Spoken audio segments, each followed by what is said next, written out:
현재 시각 8시 26분 지나갑니다. 어제 국내 증시 상승 마감한 가운데 새벽에 뉴욕 증시에서 네. 구인이 지금 채용 공고 자체가 좀 줄었다라는 게 역으로 좋게 해석이 됐던 것 같아요. 예, 그랬죠. 이제 뭐 잭슨홀 및 연설에서 파월 의장이 제시했던 게 잠재 성장률보다 좀 높게 계속 유지되고 있는 미국의 현재 네. 성장률, 좀 경기가 과열된 거 아니냐, 뭐 이렇게 보는 거하고 마찬가지로 노동시장도 계속 타이트하다. 그래서 우리가 쉽게 금리를 못 내린다. 그렇죠. 이런 예. 이제 얘기가 나왔으니까 그런 측면에서 이제 고용 지표하고 인플레 지표를 보면서 고용 쪽이 조금 식는 모습이 나오거나 인플레가 조금 둔화되는 그런 양상이 나오면 시장은 좋아하고 하는데 어제 미국장 요즘 여전히 엔비디아하고 테슬라 중심으로 그렇죠. 지수를 갖다가 이렇게 진짜 끌어올리고 밀고 하는데 딴 거보다 어제 나왔던 특징은 어제 우리 시장에서도 약간 조짐이 보였지만 네. 두루두루 오른다는 거. 그렇죠. 네. 그동안 이제 테마주들이 네, 좀 기승을 예. 부렸으면 이제 테마주의 열기가 약간은 식고 그러니까 또 뭐 소외됐던 섹터들이 맞아요. 좀 올라가요. S&P 500 11개 섹터로 보통 나누는데 11개 섹터가 다 올랐다. 네. 뭐 이런 것들은 보면은 지금 단기적으로 봐서는 시장은 어쨌거나 뭐 상방을 계속 편안하게 여기는 장 같습니다. 네. 자, 그럼 오늘 유한타증권 유동훈 본부장과 시장 이야기 나눠보겠습니다. 어서 오세요. 어서 안녕하십니까? 오십시오. 네. 요즘 시장 상황 어떻게 판단이 되세요? 네. 자, 지금 여태까지 시장을 짓눌렀던 이유를 생각해 보시면 금리의 상승이었습니다. 그랬죠. 네. 그리고 계속해서 이제 미 연준이 금리를 더 올릴 수도 있다.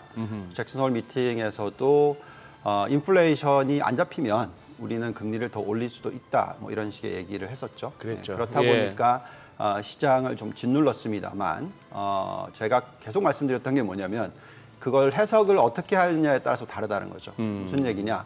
인플레이션이 안 오르면 빠지면 예, 금리를 안 올린다라고 안 올린다. 똑같이 해석할 네. 수도 있다라는 거죠. 심지어 인플레이션을 낮춰주는 효과가 가시화되고 있다라고 생각한다면 실질적으로 또 금리를 경기 침체가 오는 두려움 때문에 내리는 게 아니고 내려도 되니까 내린다 이렇게 변할 수도 있다라는 거죠. 그래서 시장은 지금 그런 지표들을 보면서 어떻게 보면 생각보다 빨리 반등을 해주고 있다라는 말씀을 드릴 수 있을 것 같습니다. 지금 미국 10년 국채금리 추이를 보시면서 좀 얘기를 좀 해보겠습니다. 보시면은 과거에 미 연준이 마지막으로 금리를 급등시키고 나서 멈췄던 시기들이 있죠. 예. 저희가 가장 크게 비교하는 시기가 1995년 2월과 2006년 7월입니다.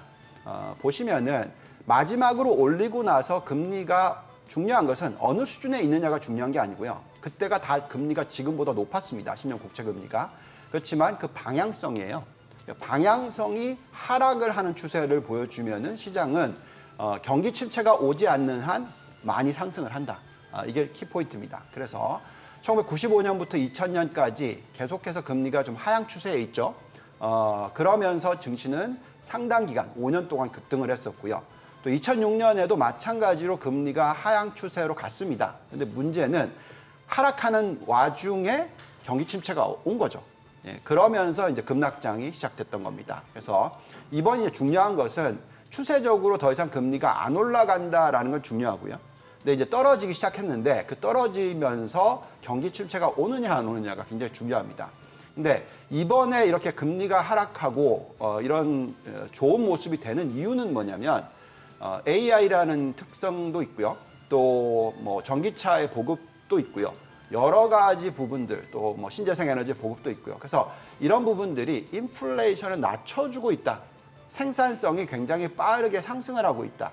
그러니까 이런 얘기들이 지금 2, 4분기 실적, 기업들의 실적을 보면서 알 수가 있습니다. 그래서 이런 모습이 나오면 경제 성장률에 있어서 이제 고용 지표가 좋아서 경제를 끌어올리는 게 아니고 생산성이 높아져서 경제 성장률을 높여준다. 그러니까 이 비중이 높은 것을 확인하면 할수록 시장은 굉장히 이게 지금 더 추가적으로 올라갈 수 있겠구나 하는 인식이 생길 수가 있다라는 거죠. 그래서 지금 저는 느낌이 현재 시장은 굉장히 과거의 어떤 때보다도 강한 2022년, 2023년이다. 네. 그러니까 작년이 예상보다 약한 2022년이었거든요. 네. 예, 그래서 이런 모습을 보고 있으면 저희는 원래 많은 분들이 좀 뭐 기다렸다가 매수를 하자 이렇게 얘기들을 하시는데 저희는 지금 벌써 반등을 시작한 게 아닌가까지도 생각을 하고 있습니다. 그러면 지금 간밤에 나온 지표 자체들 있잖아요. 뭐 컨퍼런스 보드 소비자 신뢰지수라든지 졸트라든지 이런 부분은 괜찮은 거예요? 그러니까 이런 거죠. 이제 지금 고용 시장과 생산성 향상과 이게 두 개가 맞물리는 예. 겁니다. 그래서 과거에 저희가 이제 예를 들어드렸던 부분들이 뭐가 있냐면 얼마나 이 고용 시장 부분을 생산성 향상으로서 커버를 해주느냐 네. 하는 거예요. 지금 이 이직 보고서 나오는 걸 보고 있으면은 예상보다 이제 구인이 적어진다. 그렇죠. 그리고 이제 실업률이 올라가는 속도가 좀 나올 수도 있습니다. 제가 최근에 얘기 들었던 건 뭐냐면 이 AI가 보급이 빨리 되기 시작하면서 네. 제가 알고 있는 어떤 사람이 직장을 잃었대요. 40대인데. 그게 어느 쪽이냐면 그래픽 디자인 쪽이랍니다. 그러니까 무슨 얘기냐면 점차적으로 이 AI가 할 수 있는 일을 사람이 하고 있으면 그쪽은 오히려 직장을 못 얻는다는 거죠. 예. 그러면서 좀 빠르게 변할 수 있는 부분이 있고요. 보통 1995년도에 인터넷 버블이라기보다 인터넷이 시작됐었을 때 5년간 엄청난 투자가 들어갔었고 그게 엄청난 이 생산성을 높여줬고 GDP 성장률을 높여줬는데 인플레이션은 그렇게 높지 않았다라는 거죠. 그래서 그런 것들을 보고 있으면 지금 이 고용 시장의 숫자가 좀 안 좋아지는, 좀 둔화되는 예. 부분이 오히려 플러스적으로 시장에는 영향을 미칠 수도 있습니다. 그래서 우리는 계속해서 생산성 지표, 작년 연말부터 계속 말씀드렸던 게 이 부분이 어떻게 변하느냐가 너무너무 중요한데 그 부분이 지금 좋아지고 있다는 것은 중요하다 말씀을 드리겠습니다. 네네. AI가 진짜 뭐 AI가 요즘 가장 핫한 이슈인 것 그렇죠. 같고 뭐 세상을 바꿀 뭐 새로운 트렌드인 것 같은데 네. 이게 보니까 이제 월가에서만 AI 하는 게 아니고 뭐 워싱턴이나 베이징에서도 이제 결국 정치적인 측면에서도 이거는 크게 이제 앞으로 계속 말이 나올 수밖에 없는 것 같고요. 네. 한 가지 궁금한 게 이제 그 그래픽 디자인 방금 이제 AI 때문에 잡을 잃었다는 그분이 뭘 해야 될까 생각해 보니까 놀 수는 없는 거고 집에서 또 주식해야겠네요. 뭐 퇴직금이 됐건 모아놨던 그게 됐건 집을 좀 줄이건 간에 네. 그러면 계속 돈은 들어오겠네. 네. 그러니까 저희의 네. 생각에는 나스닥 차트 보면서 좀 네, 말씀드릴게요. 그러니까 많은 분들이 이런 얘기를 하시죠. 그 9월 달이 나스닥이 참 안 좋은 달이었다. 뭐 이런 얘기들도 하세요. 그래서 그러니까 예, 예. 그러면서 이제 과거에 또 똑같은 이런 생각입니다. 5월 달이 매도해야 되는 달이었다. 뭐 그러면서 얘기를 많이 했잖아요. 근데 시장이 굉장히 좋았어요. 왜냐면 5월, 6월, 7월까지도 장이 좋았죠. 근데 지금 보통 이제 이 사이클로 보면은 보통 8, 9, 10월 달이 장이 안 좋아요. 네. 그러면서 이제 10월에 돌리는 케이스가 많이 나오거든요. 근데 지금 현재 시점을 보시면 나스닥 아까 지표 보여드렸지만 쌍바닥을 만들고 조정이 빨리 끝나고 있어요. 그러면서 일봉이 지금 상승을 하기 시작했고요. 또 그 주봉을 보더라도 보시면은 지금 21선까지 내려왔다가 다시 지금 상승을 하기 시작했습니다. 그래서 어떤 느낌이냐면 이번은 정말 강한 시장이다라는 생각이 드는데 나스닥 100을 한번 보시면서 얘기를 해보죠. 나스닥 100을 보시면은 저게 옅은 색깔 다 보시면 이게 이제 1년 동안 나스닥이 어떻게 움직였냐예요. 가장 많이 올랐던 해가 2009년입니다. 그래서 2009년의 연말까지 1년 동안에 54% 급등을 했었습니다. 근데 지금 보시면은 진한 지금 파란색 선, 저게 지금 현재까지의 수익률입니다. 보시면은 7월 달에 46%까지 올라갔었죠. 여태까지 가장 높은 수익률을 보여줬다가 최근 한 달 동안에 조정을 받았다가 지금 다시 상승을 하고 있어요. 그러니까 이런 모습을 보여주는 해는 저희는 생각하기에 2009년보다 더 세게 끝날 것 같다. 금년이. 네, 그래서 54%보다도 더 높은 수익률을 보여주고 끝날 수도 있다. 그러면 즉 지금부터 연말까지 20% 이상 더 오를 수도 있다라는 거죠. 그래서 물론 이것은 어디에서 또 볼 수가 있냐면 펀더멘탈적인 부분에서도 볼 수가 있습니다. 그러니까 이런 얘기를 좀 해드리고 싶어요. 그러니까 지금 보통 실적을 보고 있으면 이 지표 좀 보여주시면 선진국에 대한 지금 상승 여력 이런 부분이 있는데 오른쪽을 보시면은 저게 지난 일주일 동안의 이익 변화 추이입니다. 그러니까 추정치가 어떻게 변했느냐라는 부분이에요. 근데 2, 4분기 실적이 나오고 지금 추정치가 어떻게 변하고 있냐면 굉장히 빠르게 상향 조정이 되고 있어요. 어디서? 나스닥과 나스닥 100이 그렇게 되고 있습니다. 지금 전체적으로 보시면은 사실 뭐 상승하는 폭이 그렇게 높지가 않아요. 근데 요즘에는 뭐 미국의 나스닥과 나스닥 100만 이익 추정치가 올라가고 있다라는 거죠. 예. 그러니까 이게 굉장히 중요한 포인트이고 아까 말씀드렸듯이 차트도 그렇게 보이지만 실질적으로 펀디멘탈도 뒷받침해주고 있다는 겁니다. 그래서 생산성이 높아진다라는 것 자체가 이런 성장 기업들, 빅테크 기업들 실적이 좋아질 거다라는 얘기입니다. 그래서 이런 부분을 감안하게 되면은 앞으로 이 나스닥과 나스닥 100에 대한 초점이 더 맞춰질 거다. 그래서 9월 달에 조정을 걱정을 하신다. 뭐 만약 조정이 오면은 네. 그때 투자를 하시면 되는 거죠. 아. 예, 그래서 제가 생각할 때는 이 패턴이 쉽게 끝나는 게 아니라고 생각하고요. 얼마나 장기화될지를 계속 좀 생각을 해봐야 된다라는 말씀을 드리겠고 그런 부분들을 계속해서 지금 1995년에서 2000년 사이클과 비교를 해야지 되는 것이지 2006년에서 2008년 사이클과 비교를 하시는 것은 아니다라는 얘기를 자꾸 해드리는 겁니다. 그럼 최근에 중국 이슈가 조금 우려되는 부분이 또 이번 주 때마침 중국 제조업 PMI 발표도 예정이 되는 상황인데 뭐 비구이원 이슈도 있었고 지금 한중일 관계에서도 좀 일본과 관계도 좀 악화되고 있는 상황이고 또 미국 쪽에서는 여러 가지 그 수출 통제 부분도 있고 중국 내수 경기가 굉장히 부진하다는 얘기 많이 나오고 있잖아. 맞아요. 괜찮은 건가요? 그러니까 괜찮지는 않죠. 그렇죠. 그런데 이게 시장에서 걱정하는 것처럼 미국 리먼 사태의 재현이 중국에서 그 일어난다. 정도까지는 뭐 아니다. 이런 식의 해석은 좀 어렵다라는 거죠. 그래서 경기가 둔화되는 건 사실인데 네. 그것이 정부의 정책에 따라서의 영향을 받는 것이지 실질적으로 어떤 펀디멘탈이 망가져서 무너져서 일어나는 현상은 아니다라는 겁니다. 지금 보시면은 지금 중국의 GDP 섹터별 비중을 보시면은 사실 건설, 부동산이 정말 커요. 네. 그래서 실질적인 성장률을 보시면 위에 점선에 있어야 되는데 그만큼 지금 떨어져 있는 이유가 지금 건설 부분에 있어서의 부분이 안 좋습니다. 네. 그래서 지금 중국 정부가 뭘 원하냐면 지금 부동산 쪽에 있어서 개발 회사들 이런 쪽의 부채 비율이 너무 높아요. 예. 그래서 이 부분을 좀 건전화시키기 위해서 계속해서 지금 조정을 하고 있다라는 거죠. 그 과정에 있어서 중국 정부만 손해 보는 게 아니라 해외에 있는 채권도 이렇게 어떻게 보면 상각을 한다라는 거죠. 그런 식으로 해서 좀 해결을 하려고 하고 있고요. 근데 그렇다고 해서 실질적으로 경제 성장률을 못 끌어올리느냐 그건 아닙니다. 한번 보시면은 지금 어차피 소비 부분에 있어서 중국의 소비에 있어서 가계 소비 지출 부분은 많이 빠르게 올라가고 있지를 않아요. 오히려 이제 정부가 이것을 지출을 해줘야 되는 부분인데 그것도 같이 올라가고 있지 않습니다. 그렇다 보니까 지금 현재의 어떤 위기가 나오고 있는데 중요한 것은 개인들이 지갑을 열면 돼요. 그러니까 개인들이 지갑을 열면 된다는 의미는 뭐냐면 지금 가계부채 비율이 중국은 GDP의 61%밖에 되지 않고요. 앞으로 가계의 소비를 일으킬 수 있는 방법은 있습니다. 근데 그것을 정부가 같이 세금 혜택을 줘야 되는 거죠. 근데 그런 부분들이 최근에 지금 주식시장에서 나왔죠.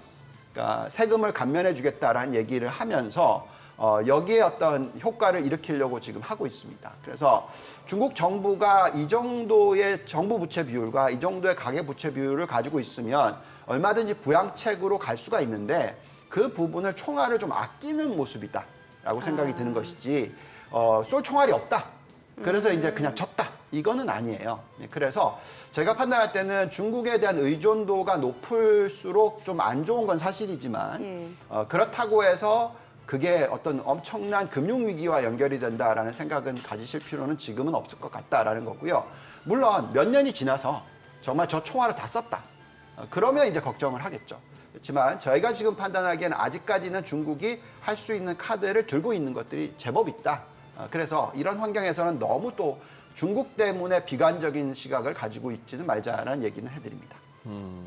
이제 지금 계속 특히 나스닥 중심으로 거기다가 나스닥에서 더 좁히면 나스닥 100 쪽을 갖다 계속 유망하게 봐 오셨어요, 그죠? 네. 유보 문장께서. 자, 이제 추가적으로 들어올 만한 이제 수급 측면에서 미국 증시 그쪽으로 더 들어올 돈들은 지금 어디에서 대기 중이라고 보십니까? 지금 그 대기 자금은요. 네. 우리가 신경 쓸 게 아니라 미국에서 해결할 수가 있어요. 그러니까 어떤 얘기냐면 지금 개인들 네. 네. 개인들이 지금 왜 지금 미국이 굉장히 펀더멘털이 튼튼하다고 얘기를 하냐면 예. 이번 사이클에 정부는 부채를 엄청나게 늘렸는데 그거를 이제 돈을 개인들한테 줬죠. 네. 예, 그러면서 이제 개인들은 지금 부채 비율이 낮아져 있어요. 그래서 가계 부채 비율이 70%대 중반 정도밖에 되지 않습니다. 우리나라가 지금 굉장히 심각하다고 얘기하는 게 이 가계 부채 비율이 105%뭐 이런 얘기를 하잖아요. 예. 그러면 미국의 입장에서는 금융 위기가 터졌었을 때가 100%였단 말이죠. 그래서 아직까지 25%라는 게 남아 있다라는 거죠. 그러니까 그 GDP를 키울 수 있는 룸이 있다라는 네. 겁니다.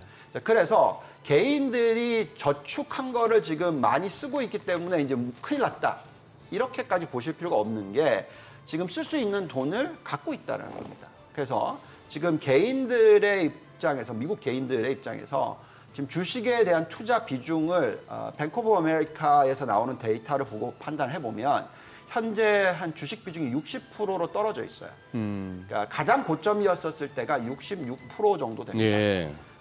그게 2020년 그때 기억하시지만 어쨌든 그 IMF 죄송합니다. 코로나19 터지고 나서 위기 터지고 이제 확 올라갈 때 그때 66%까지 올라갔다가 지금 떨어져 있어요. 그만큼 이제 6%포인트 낮춰놨다는 거죠. 그러면 이제 그때로 되돌아갈 수 있다는 거고요.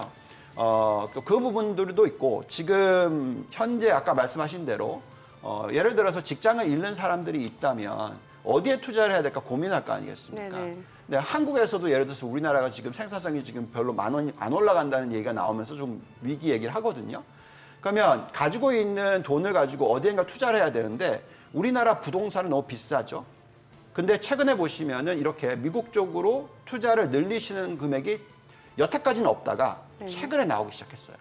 이런 식으로 전 세계에서 지금 나스닥과 나스닥 100에 대한 관심이 상당히 높아지고 있습니다. 중요한 것은 이 AI에 대한 생각에 있어서 또 지금 테슬라 같은 기업이 자율주행에 대한 얘기가 지금 또 나오고 있으면서 주가가 막 같이 움직이고 있거든요. 그래서 이게 얼마나 생산성을 향상시켜 줄지에 대한 리포트가 지금 자꾸 나오고 있어요. 그러니까 기억하신지 모르겠지만 2011년, 2012년 이때는요. 미국에서 가장 뭐 미켄지라든지 하버드대에서 나왔던 자료를 보시면은 미국의 에너지에 대한 어떤 수요 부분에 있어서 에너지의 공급에 있어서 셰일가스가 들어오면서 어떤 혁명을 가지고 왔다 이런 얘기를 하면서 미국에서 제조업을 하는 데 있어서의 코스트가 많이 다운됐다. 이 얘기를 하면서 미국을 이끌었단 말이죠. 이제는 요즘에 리포트 나오고 있는 부분이 미국에서 AI가 들어오면서 GDP가 더블이 될 수 있다. 이런 얘기를 하면서 또 공장을 미국에다 세우는 것을 유도를 하고 있단 말이죠. 네. 예, 그래서 우리나라 기업도 그렇고 뭐 대만 기업도 그렇고 다 지금 미국에 가서 제조업을 키우고 있는 것이 나오고 있습니다. 여기에 지금 소비를 할 개인들의 펀더멘털이 튼튼하다 얘기까지 해드렸잖아요. 자, 이렇게 되면은 저희가 볼 때는 1995년에서 2000년의 사이클의 재현 가능성이 점점 높아지고 있다라고 저희는 생각을 하고 있고요. 자, 그래서 저희가 그때 나스닥 지수가 어떻게 되는지 한번 보여드리면 1995년부터 98년에는 아주 보기 좋은 성장이었습니다. 네. 그러니까 인터넷이 보급이 되면서 적절하게 필요한 만큼 투자가 일어나면서 성장을 하고 이때 나스닥이 163% 상승을 했고요. 그 다음에 98년, 2000년 닷컴 버블 요즘 많이들 비교하시잖아요. 예. 그러니까 이때와 비교를 하는 거는 이때는 왜 이렇게 됐냐면 기억하시겠지만 97년, 98년에 우리나라가 IMF를 경험했죠. 아시아 국가들이 다 IMF 위기를 경험하면서 심지어 일본까지 휘청한다라는 얘기까지 나왔었어요. 자, 그러다 보니까 왼쪽 보시면은 저게 이제 금리의 추이인데 그때 미 연준이 금리를 빠르게 세 차례를 내려줍니다. 내려줄 필요가 없는데. 자, 이러면서 엄청나게 임금 상승률이 들어오고 생산성이 높아지는 모습이 줄어버렸어요. 그러다 보니까 폭등을 했고 이게 과잉 투자가 돼버린 거죠. 자, 그러니까 아주 긴 기간의 어떤 2년 반 정도의 하락장과 저 공급 과잉에 대한 해소 기간이 필요했습니다. 근데 말씀드린 대로 이게 5년짜리였다는 거죠. 지금 AI가 들어오고 있고 전기차가 들어오고 있고 신재생 에너지가 들어오고 있는데 이게 세 개가 같이 들어오고 있어요. 지금 투자가 들어가는 건 당연한 거예요. 그러니까 적절한 투자가 들어가고 있다. 근데 이제 이게 엄청나게 과잉 투자로 가버리면 저런 닭한 버블이 나온다는 거죠. 그러니까 저걸 다르게 해석하면 만약에 짧게 오면은 엄청나게 폭등하고 폭락이지 안 오르고 폭락으로 갈 것 같아 보이진 않다. 예, 예. 그래서 지금 현재 시점에서 너무 비관적으로 접근하게 되면은 네. 그 오름을 놓치고 나중에 들어갈 수 있다. 그러니까 이거 포모 현상을 예. 정말로 너무 지금부터 걱정을 하셔야 되는 게 맞는 거예요. 나중에 걱정하시면은 그때 너무 늦는 거고. 예. 그러니까 제가 볼 때는 아직까지는 이 나스닥에 대한 어떤 매력도에 있어서 저희가 계속 기대를 하셔야 된다는 말씀을 드리겠고요. 이 주식을 보시면은 그런 생각을 좀 하실 수 있겠는데, 물론 시스코 시스템즈가 지금 엔비디아하고 똑같다는 얘기는 아닙니다. 물론 비슷할 수도 있지만 어쨌든 시스코 시스템즈는 어떤 회사였냐면 95년도부터 모든 인터넷 관련된 거를 하려면 시스코 시스템즈의 제품이 필요했던 거예요. 그래. 네. 네. 그래서 결국은 2000년부터 죄송합니다. 1995년부터 2000년까지 5년 동안에 자그마치 40배의 주가가 올라갑니다. 그래서 보급이 시작됐을 때부터 3년 동안 아주 적절한 상승을 했었을 때가 785% 올랐고요. 네. 중간에 이제 아시아 금융 위기가 있었을 때 제법 하락을 했고요. 한 30% 이상 하락을 했고요. 그리고 나서 또 다시 재상승했을 때 또 700% 상승을 했어요. 네. 그러니까 이런 모습을 보여줬었기 때문에 지금 AI가 공급 단계거든요. 지금 인프라를 막 깔고 있는 시기입니다. 지금 데이터 나오는 거 보고 있으면은 일부에서는 AI 투자가 뭐 2025년까지 얼마나 해야 될지 200조 뭐 이런 얘기하고 있거든요. 예. 그래서 이런 것들을 생각해 보면은 계속해서 앞으로의 어떤 미래에 대해서 생산성이 높아지느냐. 그래서 투자가 들어갔는데 이게 생산성과 연결이 되면은 아주 건전한 성장. 네네. 근데 투자가 들어갔는데 생산성과 연결이 안 되면 이거는 이제 거품. 이렇게 해석하시면 돼요. 근데 어쨌든 지금은 계속해서 투자가 들어가는 시기다라는 거죠. 그래서 우리는 이걸 보고 있으면 지금 투자를 고삐를 늦추시면 안 된다. 그래서 조정이 있다 그러면 고맙게 받아들이고 여기에 대해서 투자할 수 있는 종목을 골라놓는 게 중요하다라는 말씀을 드리겠습니다. 네. 그래요. 그래요. 뭐 지금 시장에서 왜 투자할 수밖에 없는지 또 그 AI 생산성과 연관지어서 좀 말씀을 해주신 것 같고, 그럼 계속해서 뭐 미국 쪽에서는 성장주, 기술주 랠리가 이어질 수 있다라는 의견하고도 계속해서 일치가 되는 거잖아요. 네, 그렇습니다. 이제 이런 얘기를 좀 해볼게요. 우리가 아까 그러니까 지금 걱정을 하고 있는 부분이 9월달 이 부분이 안 좋을 수도 있다 이거잖아요. 이게 이제 아주 단기적으로 월간의 어떤 수익률이 과거 네. 평균 비교해 보면 9월달이 나스닥이 안 좋았다. 자, 이런 비교를 합니다. 물론 그럴 수 있어요. 항상 안 좋았던 달이 9월달이다. 이거 이해할 수 있습니다. 자, 근데 이제 중요한 거는 이제 또 다른 데이터들도 있다라는 거죠. 네. 지금이 보통 연초부터 지금까지 흐름을 보고 있으면 생각보다 좋았던 케이스죠. 네. 그리고 2, 4분기가 5월 달이 원래 뭐 고점이다는 얘기 많이 했는데 6월, 7월까지도 좋았단 말이죠. 네. 그러니까 그걸 좀 잘 생각해 보시면 왜 좋았을까 생각해 보시면 GDP 나올 숫자 저기 보시면은 2, 4분기 미국 GDP 숫자 어떻게 나오는지 기억나시죠? 2.4% 나왔어요. 그래요. 다들 뭐라고 얘기했죠? 경기 침체, 뭐 성장 안 좋다. 이런 식으로 계속 얘기를 했는데 그 전분기 GDP 성장률보다 2, 4분기 성장률이 좋았어요. 그죠? 그러면 이제 저희가 비교해 보는 데이터 중에서 이런 데이터가 있습니다. 작년 동기 대비의 GDP 성장률이 그 분기가 그 전분기의 수익자보다도 더 높아질 경우 그 분기가 수익률이 플러스 1 확률이 훨씬 더 높다. 거의 70% 이상의 확률입니다. 자, 그렇다면 2, 4분기가 5월 달에 팔아야 되는 게 틀렸었죠. 왜 그랬냐면 GDP 성장이 좋았다. 자, 근데 지금 여기에 나와 있는 아틀란타 연은의 3분기 GDP 추정치가 지금 5.9%까지 올라갔어요. 5.9죠? 예, 그러면 지난 분기가 2.4, 이번 분기가 5.9, 그러면 또 올라가는 거죠. 그러면 이 3분기가 주가가 빠질까요? 그러니까 지금은 빠져 있죠. 그걸 다 되돌릴 수도 있다는 얘기입니다. 그 확률적으로는. 그래서 GDP 성장률이 어떻게 되느냐가 굉장히 중요하고요. 근데 아직까지는 헷갈리는 이유가 뭐냐면 지금 이 아틀란타 연은 GDP 추정치는 나오기 시작한 지 그렇게 오래되지 않았어요. 네. 그래서 좀 신뢰성을 좀 뭐 찾을 때까지 시간이 걸린다. 그래서 세인트루이스에서 발표하는 숫자는 0.47. 그러니까 지난 분기보다 살짝 떨어지는 이런 거거든요. 그래서 저 두 개의 문제가 뭔지를 좀 잘 생각해 보니까 이게 설비 투자 부분의 가중치인 것 같습니다. 네, 예. 근데 지금 설비 투자에 있어서 투자가 지금 일어나는 부분이 지금 이 아틀란타 숫자는 5.9가 나오는 이유가 3, 4분기가 작년 동기 대비해서 자그마치 12.3% 증가한다. 이 얘기입니다. 자, 이걸 또 다르게 해석하면은 설비 투자가 깔리는 거예요. 예. 이게 정말로 생산성과 연결이 되면은 거품이 아니죠. 그렇지만 생산성과 연결이 안 된다 그러면 3분기는 GDP 숫자가 굉장히 좋을 거예요. 그럼 갑자기 주가가 폭등을 할 겁니다. 그러다가 생산성 지표가 나왔는데 안 올라갔다. 이러면 이제 폭락이 나올 수가 있는 거죠.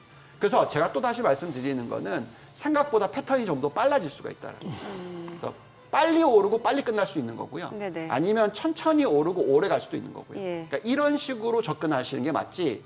급락장이 왔다가 다시 올라갈 거다 하고 기다리고 있으면 그냥 한마디로 말하면 손가락만 빨고 있을 수가 있다는 거예요. 그래서 네. 지금 같은 시장에서는 좀 더 긍정적으로 바라보시는 게 맞다. 예, GDP 성장률도 그렇고 미국의 현재 상황도 그렇고 예. 변화하는 속도가 너무나 빠르기 때문에 이럴 때는 성장주 투자가 중요하다라는 말씀을 드리겠습니다. 알겠습니다. 자, 지금 시각 8시 53분 지나갑니다. 오늘 양시장 호가 상황 체크해 보도록 하겠습니다. 먼저 코스피 예상 체결지수부터 볼게요. 오늘 0.9% 상승 예상됩니다. 2,574포인트 출발 예상됩니다. 아무래도 간밤 뉴욕 증시 3대 지수 일제히 또 상승 마감했고 모처럼 시원하게 올랐거든요. 그에 따라 오늘 국내 증시도 그 영향을 받아서 또 강세가 예상되고 있고요. 코스닥도 0.8% 상승 예상됩니다. 예상 체결지수 923포인트입니다. 시가총액 상위 종목 예상 체결가 보겠습니다. 삼성전자 0.6% 상승 예상되고요. 지금 호가에서는 67,200원. LG에너지솔루션도 1% 상승이 예상됩니다. 55만 8천 원 예상 체결가 집계되고 있죠. SK하이닉스 2.8% 강세가 예상됩니다. 예상 체결가 12만 2천 원이고요. 삼성바이오로직스도 1.2% 상승이 예상됩니다. 포스코홀딩스도 1.5% 상승 예상되죠. 예상 체결가 59만 2천 원으로 집계되고 있고요. 삼성 SDI가 소폭 상승 예상됩니다. 삼성전자 우선주도 오름세 예상되고요. 현대차가 1% 상승 예상되네요. 예상 체결가는 18만 8,900원. LG화학도 0.8% 상승 예상되죠. 네이버도 1.3% 오름세 예상되면서 예상 체결가는 22만 1,000원으로 집계되고 있습니다. 지금 호가에서 보시다시피 시가총액 10위권 내에서는 전 종목이 일제히 또 상승 출발 예상되고 있고요. 코스닥 시가총액 상위 종목 예상 체결가도 보도록 하겠습니다. 에코프로비엠이 지금 0.4% 상승 예상되고요. 호가에서는 33만 2천 원. 에코프로가 1.2% 상승 예상되죠. 예상 체결가는 123만 7천 원이고요. 셀트리온 헬스케어가 0.7% 올라갈 걸로 보입니다. LNF도 소폭 상승 예상되고 포스코 DX 2.7% 상승 예상됩니다. 예상 체결가 48,950원이고요.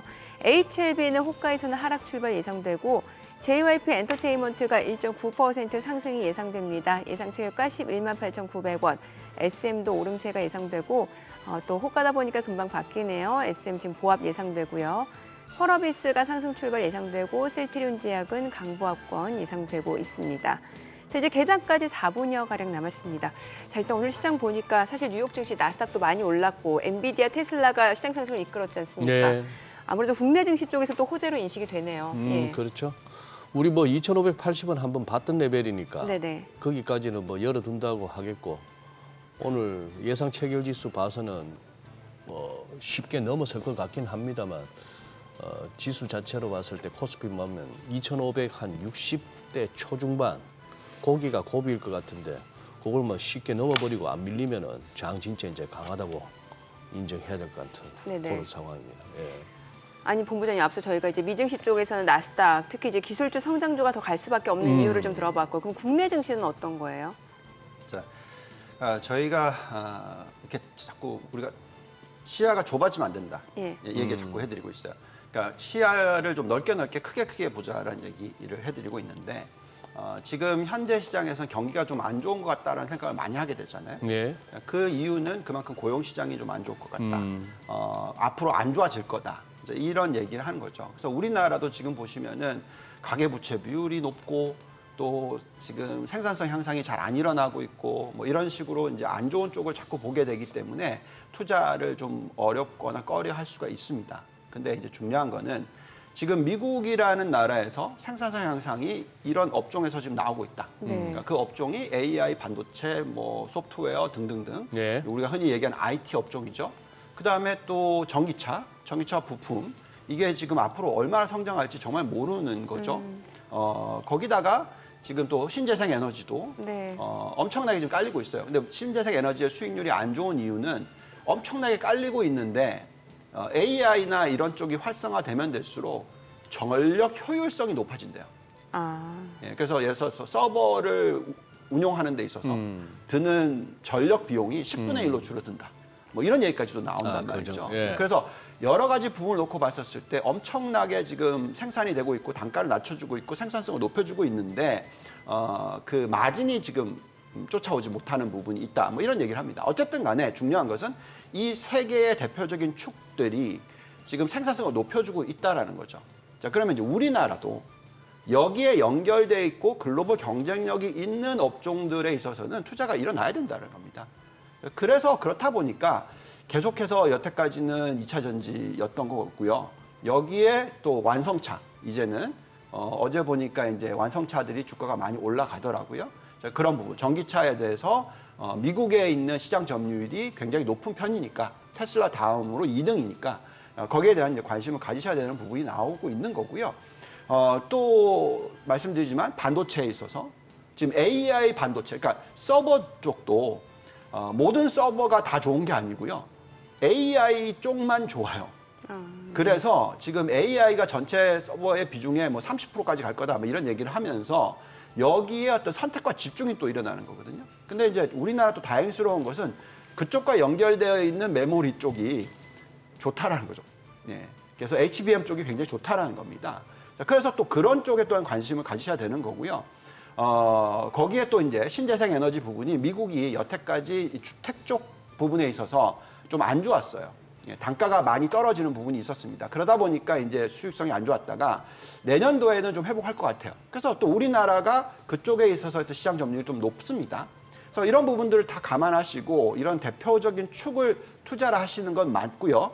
그 다음에 여기와 좀 연결된 것 같은데 아직까지 실체가 있는지 없는지 잘 모르겠고 성장에 꼭 필요할 것 같고 그러다 보니까 뭐 양자 컴퓨터 나오고 뭐 초전도체 얘기 나오고 이러면서 테마성이 또 들어옵니다. 그래서 중요한 것은 투자의 전체적인 축은 당연히 실적이 나올 것 같은 쪽에 투자를 다 하시고 뭐 한 5%에서 10% 정도만 이런 테마 위주의 어떤 투자를 왔다 갔다 하시면 되지 않을까 뭐 이 정도로 좀 생각을 하고 있고요. 자, 그래서 지금 현재 시점에서 네, 지금 뭐 삼성전자, SK하이닉스 네네네. 움직이기 시작하는 것 같은데 기대를 하셔도 좋지 않을까. 아. 네, 뭐 이렇게 생각하고 있습니다. 네, 알겠습니다. 뉴욕 증시 3대 지수 모두 올랐고 오늘 국내 증시에도 오름세 출발 예상됩니다. 국내 증시 개장합니다.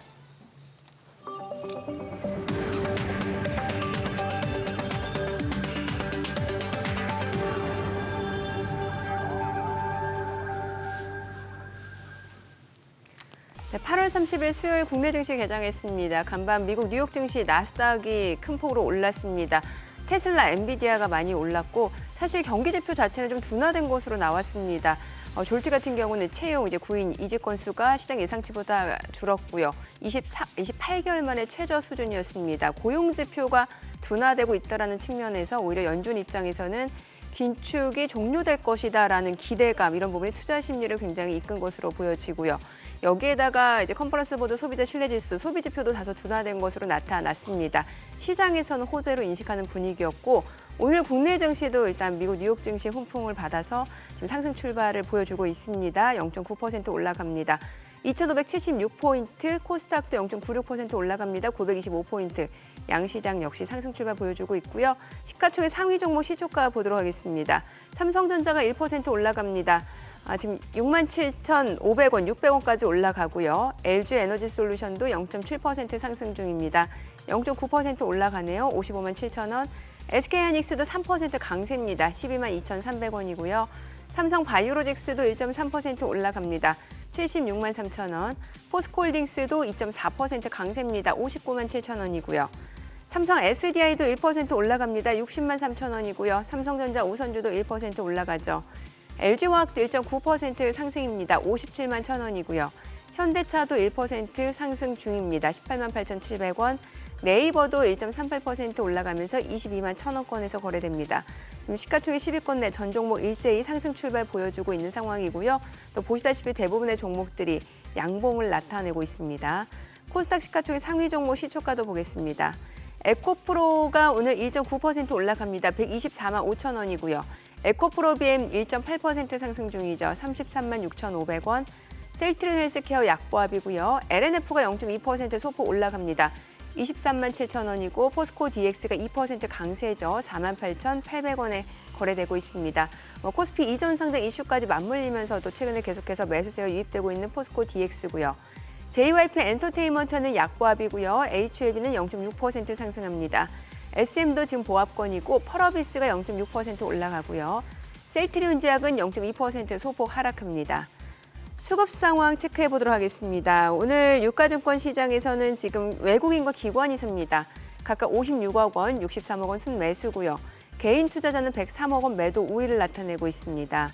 업종별 수급 봤을 때 전기전자에서는 외국인과 기관이 동시 순매수 보여주고 있고 철강 금속 섹터에서도 지금 외국인과 기관이 순매수를 보여주고 있습니다. 오늘 철강 금속 섹터는 굉장히 좋고요. 또 역시 외국인과 기관이 순매수 보여주고 있는 전기전자 섹터도 흐름 좋습니다.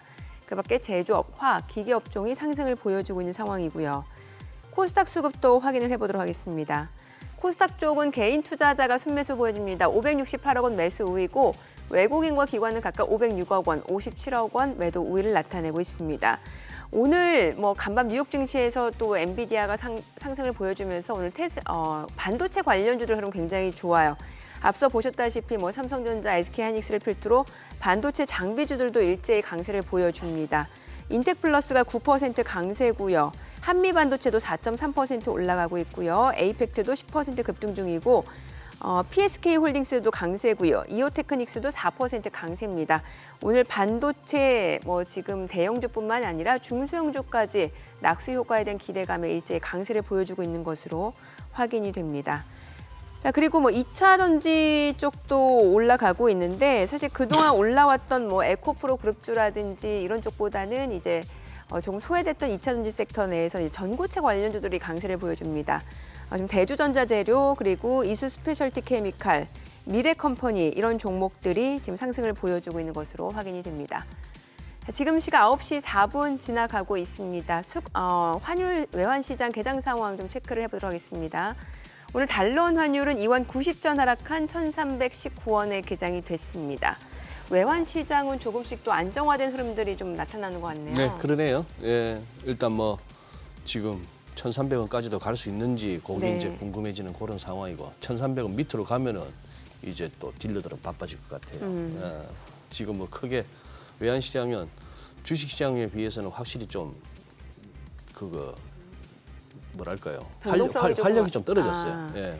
위로 시도하다가 자꾸 막히니까 예. 뭔가 좀 힘이 느껴지니까 네네. 보이지 않는 손이 느껴지니까 위로는 포기하고 그렇다고 아래쪽으로 밀기에도 그렇게 땡기지 않고 그런 상황이고 지금 이제 증시가 지금 제일 불이 붙었네요 지금 진짜. 그러게요. 근데 지금 그쪽은 어때요? 저 테마 관련주들은 그동안에 테마는 이제 최근에 좀 네. AI 쪽이 다시 핫했잖아요. 핫했죠. 예, 그래서 이제 마음 AI 같은 경우는 이제 오늘도 좀 올라가고 있는 상황이에요. 6% 강세고. 근데 이제 마음 AI 같은 경우는 또 테마로 보기에도 조금 애매한 부분이 네. 있고요, 분명히. 왜냐하면 또 이제 대기업 또 네. 협업 소식까지 전해지고 있으니까요. 그 포스코 DX라든지 포스코 DX는 2차 전지 수혜주라고는 합니다만 이제 코스피 이전 상장 이슈가 있기 때문에 또 이런 부분까지 맞물리고 있는 것 같고 그동안 뭐 테마로 엮였던 뭐 맥신이라든지 네. 초전도체는 좀 쉬어가는 듯한 분위기고요. 오늘 반도체 관련주들 흐름 좋아요. 뭐 한미 반도체 올라가고 이수페타시스 올라갑니다. 그러니까 2차 전지 반도체 장비가 다시 올라가네요. 예. 네. 그러니까 지금 정말 중요한 부분인데 예. 많은 분들이 지금 7월 중순부터 뭐 7월 말인가요? 아무튼 8월 달이 안 좋았잖아요. 네. 예. 나스닥 보시면은 아까도 보여드렸지만 나스닥 100 같은 경우에 고점 대비해서 거의 10% 하락을 했었잖아요. 8월에만. 네, 8월에만. 그러니까 이제 많은 분들이 끝났다. 뭐 AI 거품 아니었냐. 네. 뭐 엔비디아 실적 나오는데 이렇게 좋았는데 주가 못 오른다. 뭐 이러면서 이제 굉장히 좀 또 안 좋은 그림을 그리는 분들도 외국에서 많았어요. 그래서 가장 대표적인 차트 한번 올려드리면은 테크가 버블이다. 라고 얘기를 하면서 어떤 차트를 올렸냐면 보시면은 이제 IT 업종의 시가총액을 S&P 500 전체의 시가총액으로 나눈 숫자 보시면은 2000년 닷컴 버블 저렇게 완전히 이렇게 훅 올라갔던 데 있죠. 예, 저기 수준까지 올라왔다. 그러니까 너무 이제 시가총액이 IT 업종이 너무 크다. 네. 그러면서 이제 이게 거품이니까 이제 쌍봉을 그리고 이제 떨어질 거다. 이런 얘기들. 지난주에 또 보여드렸던 게 뭐 나스닥 지수 보고 뭐 또 아니면 반도체 지수 보면서 이제 쌍봉, 긴 쌍봉 뭐 이렇게 얘기들을 많이 하셨잖아요. 예. 근데 저희는 이거에 대해서 좀 반문을 하고 싶은 부분이 뭐냐면은 보시면은 위에는 맞아요. 아직 뭐 올라봤자 한 15% 정도 남았습니다. 그래서 추가로 15% 정도 오르면 끝. 그러니까 옛날에 그 고점에 도달합니다. 근데 이거는 IT 업종의 시총 나누기 S&P 500의 시총인 것이지 네. 실질적으로 이게 펀더멘탈과는 상관이 없어요. 무슨 얘기냐면 그 밑에 보시면은 IT 업종 이익 나누기 총 S&P 500의 이익입니다. 저 숫자가 옛날에는 보시면은 급등을 했다가 폭락을 했죠. 네네. 회색 선을 보시면. 그러니까 닷컴 버블 붕괴가 일어난 겁니다. 그러니까 예상했던 것보다 엄청나게 투자가 많이 들어갔는데 별로 실적하고 연결이 안 된 거죠. 그러니까 생산성이 엄청나게 안 좋아지면서 폭락을 했던 현상이 나왔어요. 네. 근데 오른쪽을 보시면은 지금 그 IT 업종 이익이 총 S&P 500의 이익에 그 비슷한 수준을 차지하기 시작한 게 언제입니까? 2020년부터예요. 지금까지 3년 연속으로 별로 떨어지질 않아요. 게다가 앞으로 나오는 실적, 3분기, 4분기, 또 내년 더 올라갈 것 같다는 거죠. 그러면 꼭 굳이 옛날에 그 고점을 비교를 하면서 그 고점을 못 뚫을 거다. 이 얘기 할 수 없다라는 거죠. 더더욱이나 또 밑에 보시면은 EBITDA입니다.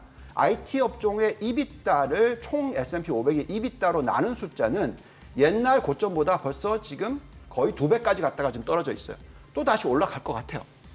그러면 이런 경우라면은 저희는 투자를 안 할 수가 없다라는 거죠. 그래서 저희는 여전히 지금 IT 업종에 대한 관심을 가져야 된다라고 얘기를 하고 있고요. 또 이런 분들이 있습니다. 원래 워런 버핏 스타일의 투자는 장기 투자를 하더라도 뭐라 그러죠? 가치주 투자를 해야 된다 네네. 얘기하잖아요. 그래서 이 차트가 뭘 얘기를 하냐면 저 파란색이 막 위에 있을 때 파란색, 짙은 파란색이 위에 있을 때는 가치주가 성장주보다 더 퍼포먼스가 좋을 때입니다. 예. 그리고 빨간색이 있을 때는 성장주가 가치주보다 더 좋을 때입니다. 네네. 그래서 저 차트를 보고 있으면 최근에 가치주가 퍼포먼스가 더 좋았다. 뭐 이런 식으로 얘기를 하면서 왜냐하면 2022년이 섞여 있기 때문에 그렇게 하면서 과거에 보니까 100년 동안 평균이 가치주가 훨씬 수익이 좋았다. 그러네요. 예, 그래서 가치주 투자를 해야 된다. 그래서 IT는 끝났다. 뭐 이런 얘기를 하시는 분들이 있어요. 근데 중요한 것은 오른쪽만 보실까요? 빨간색이 훨씬 더 많죠. 보시면은 2000 뭐 한 5, 6년 이후부터는 빨간색이 거의 대부분이에요. 예, 예. 성장주가 더 좋습니다. 그러니까 왜 그럴까? 이걸 생각해 보시면 이게 생산성 향상과 연결이 돼 있습니다. 계속해서 AI로 인한 예. 생산성이 향상. AI뿐만이 아니라 여태까지 지금 생산성이 늘어나는 부분과 연결이 돼 있어요. 저기 보시면은 참 재밌는 게 우리가 인플레이션이 낮아져야 된다고 계속 얘기하죠. 네네. 인플레이션이 낮아야지 주가는 올라갑니다. 근데 그 인플레이션을 낮춰주는 거에 가장 근본적인 영향은 생산성 향상이다. 저 차트가 왜 중요하냐면 보시면은 생산성이 떨어질 때는 물가가 올라가고요. 예. 생산성이 높아질 때는 물가가 떨어져요. 완전 반비례 현상이 지금 나오고 있죠. 예, 그래서 지금이 보시면은 생산성이 훅 떨어졌다가 위입니다. 위. 빨간색 보이지만 저렇게 떨어졌다가 지금 급등을 다시 하기 시작했어요. 이게 이제 코로나가 지나고 나서의 현상입니다. 네. 그러니까 코로나 때문에 너무 많이 올라갔다가 너무 많이 떨어졌는데 실질적으로는 올라가는 점선인 거죠. 그러면은 저 파란색 선이 더 많이 올라가겠죠. 저렇게 올라가게 됐을 경우에 인플레이션이 떨어집니다. 예. 인플레이션이 떨어지면은 주가를 잡고 있는 것들이 해결이 되는 거죠. 금리, 뭐 미 연준의 스탠스, 네네. 이게 해결이 되는 겁니다. 그래서 생산성 향상이 너무나 중요하다는 얘기를 또 해드리겠고요. 자, 그 부분을 최근에 10년을 보면은 그래서 떨어졌다가도 빠르게 반등이 일어나고 대형 기술주들이 계속 좋다는 얘기예요. 저 차트가 뭐냐면은 옛날에는 우리가 지금 옛날에 인플레이션 너무 높을 때를 비교할 때 1970년대랑 비교 많이 하거든요. 이때의 인플레이션이 더블탑을 만들었어요. 엄청나게 급등했다가 떨어졌다가 또 올라가고. 그래서 네. 그거를 비교를 하면서 그때에 그랬으니까 이번에도 또 급등을 할 거 아니냐라는 두려움을 자꾸 얘기를 하고 있단 말이죠. 근데 중요한 것은 그때와 지금과의 GDP의 성장 구조가 너무 틀리다. 자, 왼쪽을 보시면 70년대예요. 네. 보시면은 고용 증가가 전체 GDP GDP의 성장률에 있어서 차지하는 비중이 거의 70%대 후반입니다. 생산성 증가는 낮아요. 예. 근데 오른쪽으로 가면 제일 끝에 보시면 2012년부터 2020년 지난 10년이죠. 네. 보시면 이제는 생산성이 전체 GDP 성장의 72%를 차지합니다. 자, 그래서 저런 모습이 나오고 있기 때문에 이런 빅테크들이 지금 나오고 있는 거예요. 그리고 그런 모습을 자꾸 또 이 빅테크들이 보여주는 거죠. 자, 그렇기 때문에 지금 만약에 이 AI 아니면 전기차 아니면 뭐 신재생 에너지 이런 부분들이 극대화된다라고 생각하신다면 여전히 선택과 집중을 저보고 하라 그러면 예. 이쪽에 할 수밖에 없다는 거죠. 아, 예. 옛날에 그 가치주 네. 여기에 투자를 할 수는 없다라는 겁니다. 심지어는 워런 버핏님 같은 분도 예. 그렇게 가치주 얘기하시지만 현금 많이 들고 계시지만 전체 포트폴리오의 50%를 애플을 들고 있단 말이죠. 그렇죠. 그건 무슨 얘기입니까? 그렇게 가치주를 좋아하시지만 애플이 성장주인데 들고 계시다라는 거죠.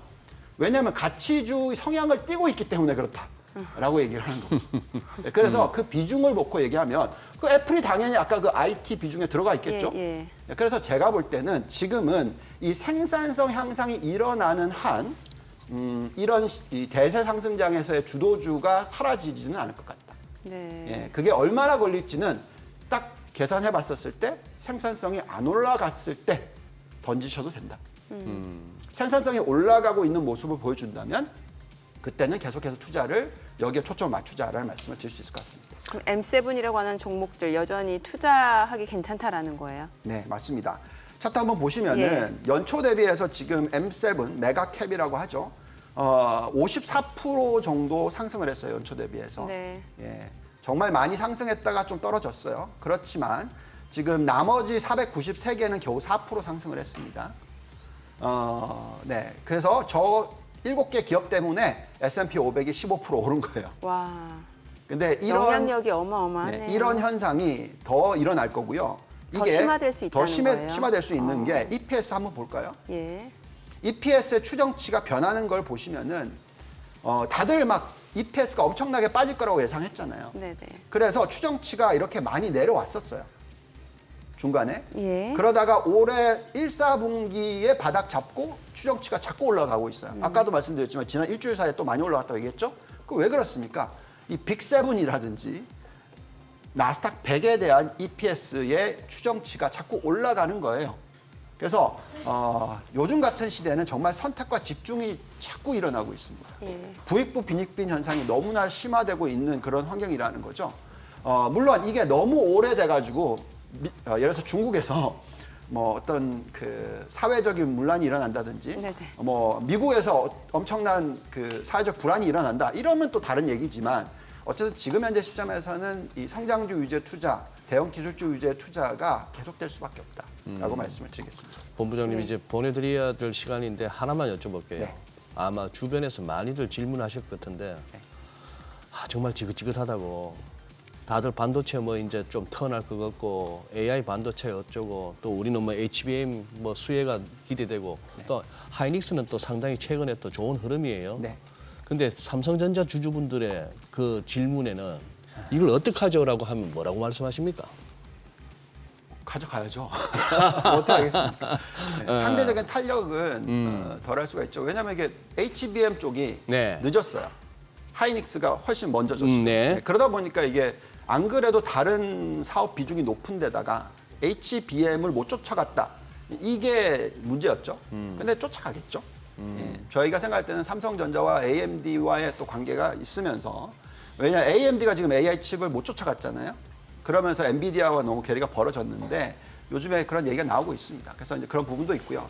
그 다음에 지금 하드웨어 쪽에서 핸셋이라든지 이런 스마트폰 쪽에서의 어떤 수요, 랜드의 수요가 지금 계속 지연이 되고 있는데 네. 그것도 뭐 언젠가 또 늘어나겠죠. 네, 조금 예, 우리가 지금 선택과 집중을 하다 보니까 예, 아무래도 저희가 본다면은 삼성전자보다는 SK하이닉스의 주가의 탄력이 훨씬 더 좋을 것 같다. 이 정도로 판단하고 있습니다. 예. 네, 알겠습니다. 오늘 내용 잘 들었습니다. 네, 고맙습니다. 고맙습니다. 감사합니다.